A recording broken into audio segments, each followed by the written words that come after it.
Assalamualaikum warahmatullahi wabarakatuh.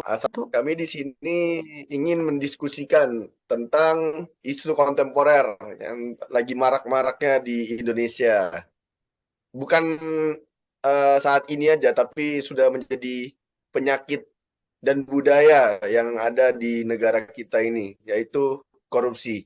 Kita tahu ya, korupsi ini sudah merajalela dari zaman-zaman kita dijajah pun sudah ada korupsi yang malah sudah dilakukan oleh para leluhur-leluhur kita lah dari zamannya penjajahan Raffles, Dendels, Belanda, VOC, dan akhirnya turun-temurun sampailah ke generasi kita.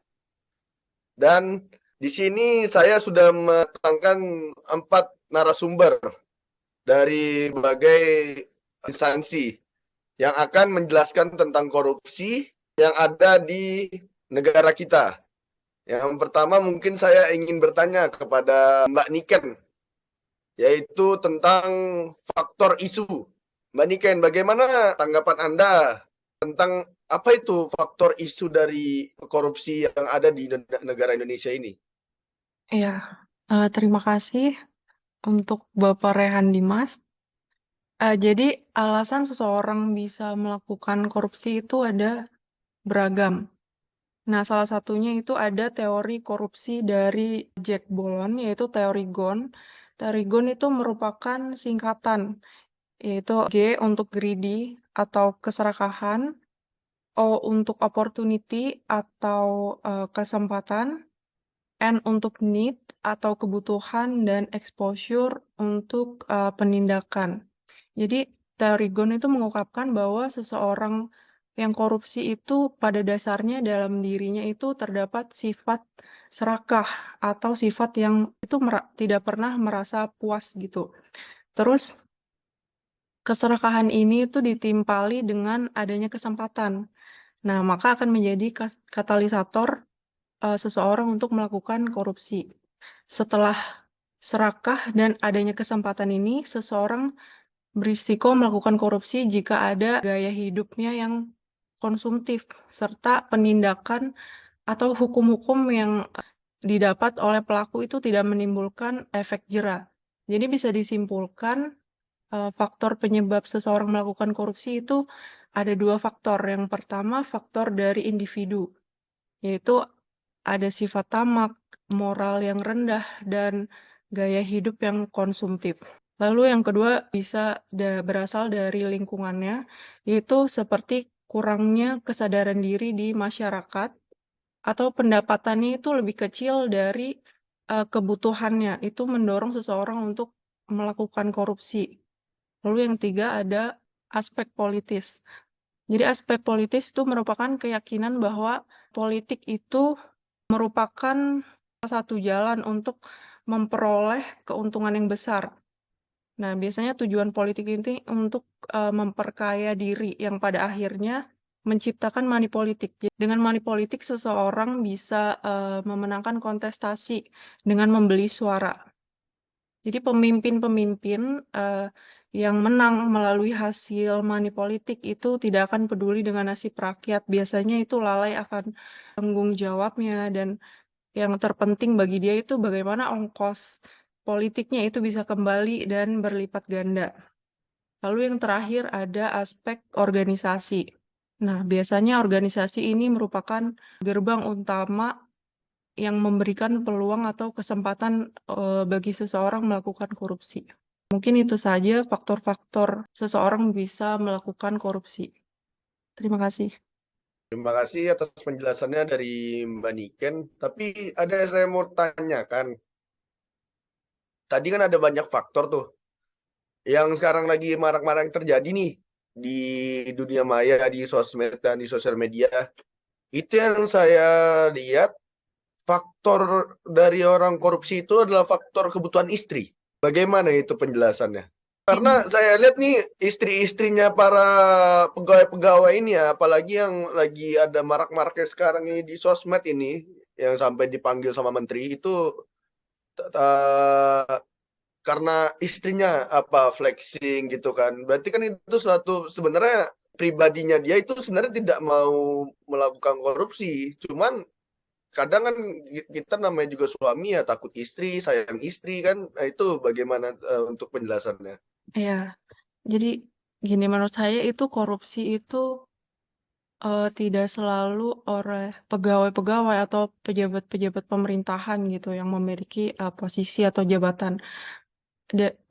Korupsi itu bisa terjadi dari semua profesi kan. Misalnya contoh sekecil pedagang aja itu bisa melakukan korupsi.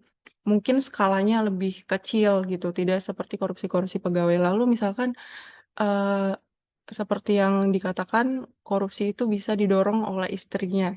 Ya mungkin itu masuk ke dalam gaya hidup yang konsumtif ya, dan rendahnya moral yang dimiliki oleh pasangan suami istri tersebut. Mungkin dari segi keimanannya, kejujurannya mereka rendah, makanya mereka berpotensi memiliki dorongan untuk melakukan korupsi. Oke, terima kasih atas penjelasannya dari Mbak Niken ya. Mari kita lanjut ke narasumber selanjutnya. Narasumber selanjutnya ini saya akan menanyakan kepada Pak Rizal. Oke, di sini saya ingin menanyakan terkait dengan siapa yang menjadi upaya penanggulangan untuk menanggulangi korupsi di negara Indonesia ini. Dan tugasnya apa sih badan ini untuk menanggulangi korupsi di negara Indonesia ini? Kayak tugas intinya apa, tupoksinya apa gitu, dan bagaimana cara mereka menanggulangi korupsi di negara Indonesia ini? Baik, moderator, terima kasih untuk waktunya. Untuk penanggulangan atau pencegahan untuk tindak korupsi, menurut saya itu pertama itu paling penting untuk penyampaian laporan harta kekayaan dilaporkan setiap tahunnya oleh para pegawai. Laporan wajib diisi oleh ASN atau LHK ASN dan penyelenggara negara atau LHKPN. Untuk yang kedua, para ASN berlatih untuk berintegritas. Contohnya, dari lingkup ASN selalu diadakannya penandatanganan fakta integritas dalam anti korupsi. Kali ini diharapkan kesadaran ASN agar tidak melaksanakan tindak korupsi. Yang ketiga, membangun kode etik di sektor publik. Pembangunan kode etik ini diharapkan agar terciptanya kehidupan yang terhindar dari tindak pidana korupsi. Baik, moderator, cukup sekian yang saya. Terima kasih untuk Bapak Rizal telah menjelaskan bagaimana upaya penanggulangan korupsi di negara Indonesia ini. Mari kita lanjut kepada Bapak Togi, narasumber selanjutnya. Bapak Togi, saya ingin menanyakan dan berdiskusi juga sedikit ini. Apa sih dampak terkait korupsi ini di negara Indonesia tercinta kita ini? Apa dampaknya dan bagaimana kok bisa parah banget nih dampak karena korupsi gitu? Padahal kan negara kita kaya. Tolong dijelaskan, Pak. Ya, terima kasih untuk moderator. Yang namanya dampak korupsi itu kan tentu tidak ada yang positif ya. Jadi dampaknya negatif yang tentunya merugikan baik secara langsung maupun tidak langsung. Mungkin ada beberapa dampak negatif dari korupsi yang akan dirasakan oleh negara kita bila terjadi. Yang pertama itu tentu saja merugikan negara. Dapat merugikan kerugian negara yang besar karena uang yang seharusnya digunakan untuk pembangunan dan pembelanjaan pemerintah digunakan untuk kepentingan pribadi, bukannya digunakan untuk mesejahterakan rakyat, sehingga uang pembelanjaan pemerintah menjadi lebih sedikit. Ujung-ujungnya ya rakyat miskin tidak akan mendapatkan kehidupan yang layak, pendidikan yang baik, ataupun fasilitas kesehatan yang mencukupi. Kemudian yang kedua itu merusak tata kelola pemerintahan, di mana korupsi dapat merusak tata kelola pemerintahan yang baik dan bersih, karena korupsi dapat mempengaruhi proses pengambilan keputusan yang seharusnya didasarkan pada kepentingan masyarakat dan negara, bukan kepentingan pribadinya. Kemudian meningkatkan ketidakpercayaan masyarakat. Ya, di mana sih masyarakat yang percaya kalau pemerintahnya korupsi kan? Korupsi ini dapat mempengaruhi tingkat kepercayaan masyarakat terhadap pemerintah dan sistem hukum, karena korupsi dapat memperburuk citra pemerintah dan mengurangi kepercayaan masyarakat terhadap sistem hukum. Kemudian, korupsi berdampak buruk pada perekonomian sebuah negara. Salah satunya pertumbuhan ekonomi yang lambat akibat dari multiplier effect, rendahnya tingkat investasi. Hal ini terjadi akibat investor yang nggak mau masuk nih ke negara kita dengan tingkat korupsi yang tinggi. Kemudian berikutnya, berdampak buruk pada pembangunan.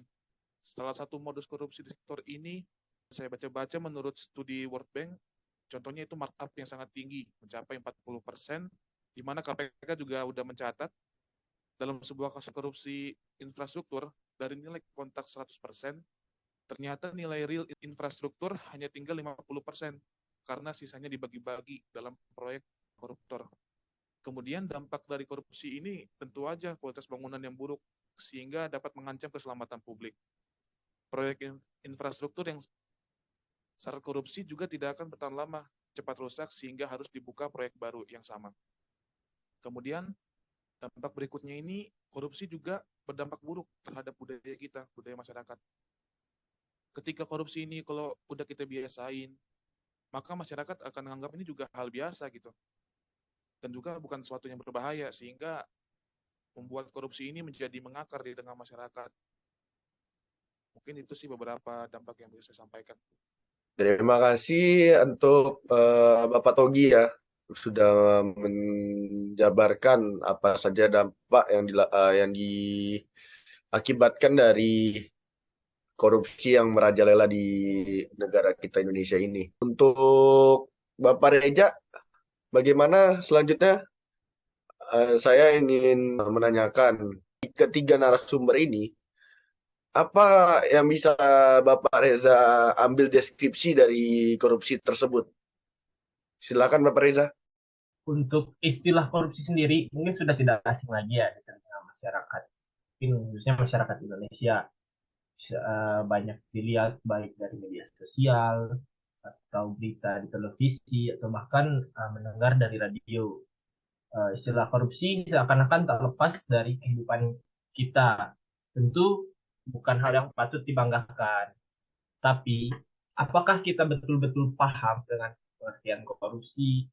Karena bukan cuma menilap uang negara saja, ada hal-hal lain juga yang masuk dalam kategori korupsi. Di sini kata korupsi sendiri berasal dari bahasa Latin, yaitu corruptio dan corruptus, di mana corruptio di sini memiliki arti beragam, yakni tindakan merusak atau menghancurkan. Koruptio juga diartikan kebusukan, keburukan, kebejatan, ketidakjujuran, dapat disuap, tidak bermoral, penyimpangan dari kesucian, kata-kata atau ucapan yang memfitnah atau menghina. Kemudian ada juga menurut Kamus Besar Bahasa Indonesia, korupsi diartikan sebagai penyelewengan atau penyalahgunaan uang negara, baik itu perusahaan, organisasi, yayasan, dan sebagainya, untuk keuntungan pribadi atau orang lain. Kemudian juga ada definisi lain dari korupsi yang disampaikan oleh World Bank pada tahun 2000, di mana definisi ini menjadi standar internasional dalam merumuskan korupsi. Jadi menurut World Bank ini, korupsi memiliki arti yaitu penyalahgunaan kekuasaan publik untuk keuntungan pribadi. Karena di Indonesia negara hukum, jadi di sini menurut perspektif hukum, pengertian korupsi sendiri secara gamblang telah dijelaskan dalam Undang-Undang Nomor 31 Tahun 1999 yang telah diubah menjadi Undang-Undang Nomor 20 Tahun 2001 tentang pemberantasan tindak pidana korupsi. Di sini sendiri tindak pidana korupsi telah dikelompokkan ke dalam 7 jenis utama. 7 jenis tersebut yaitu yang pertama kerugian keuangan negara, kemudian suap menyuap, yang ketiga yaitu penggelapan dalam jabatan, yang keempat yaitu pemerasan, yang kelima perbuatan curang, yang keenam benturan kepentingan dalam pengadaan, dan yang ketujuh yaitu gratifikasi. Mungkin segitu untuk pengertian dari korupsi. Mungkin masih banyak lain para ahli yang mengukuhkan, cuman untuk secara garis besarnya mungkin seperti itulah pengertian dari korupsi. Ya, terima kasih atas penjelasan dari Bapak Reza, definisi yang sangat-sangat lengkap ya dari kita tadi itu akhirnya bisa menelaah lagi apa arti dari korupsi ini. Ya, mungkin itu saja dari kami. Saya sebagai moderator dan 4 rekan saya sebagai narasumber di sini. Yang bisa ditarik kesimpulan dari beberapa narasumber yang ada di sini dari Ibu Niken, Pak Rizal, Pak Togi, dan Pak Reza, bahwa korupsi itu adalah hal-hal yang paling berbahaya yang ada di suatu negara. Karena sangat-sangat berdampak parah untuk sesuatu, entah itu pembangunan, entah itu kesejahteraan masyarakat, itu sangat tidak bisa ditolerir. Satu, karena merugikan orang lain, kedua, mengambil hak orang lain, ketiga, bisa berdampak sangat-sangat negatif kepada negara. Itu saja dari saya sebagai moderator, dan keempat narasumber saya, kami pamit undur diri. Makan sambal pakai terasi. Cakep. Katakan tidak pada korupsi. pada korupsi. Jika ada kekurangan dan kesalahan kata atau perbuatan, mohon dimaafkan, karena kesempurnaan hanya milik Tuhan Yang Maha Esa. Wabillahi taufiq wa hidayah. Wassalamualaikum warahmatullahi wabarakatuh. Salam, Om Swastiastu, Namo Buddhaya, salam kebajikan.